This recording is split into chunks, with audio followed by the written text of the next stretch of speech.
Assalomu alaykum akalar, ukalar, aziz obunachilar. Bugun Samarqand viloyati Samarqand shahrida konteyner temirlarida qon yopish xizmatini boshlaganmiz. Sizlarga tanishtiraman, ko'ringlar, yoqsa like bosib qo'yinglar. Ko'rishinglar mumkin. Strapilali variantini qilyapmiz. 17 cm orasi. Mana xudo xolasa tepasiga tunaka yopilganda ham tunaka endi hozirgi yog'ochlarni juda ko'pini chiritib yuboryapti. Bilayotgan bo'lsanglar, do'stlar, xudo xolasa temirni bu holga olib kelolmaydi. Reykalari ham xo'sh konteyner mahsulotlaridan bo'ladi. Reykaliklari ham tepasidagi shatalari deysizlar.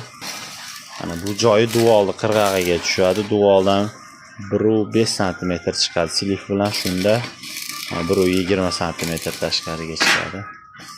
Bu joyi duvalni qirg'og'iga keladi. Xudo xolasa bu tarafi tomda eng cho'qqisi bo'ladi. Xo'sh, firmalarimizni bu yerga tashlayapmiz. Bugun xudo xolasa mana 3-kunni boshlab oldik.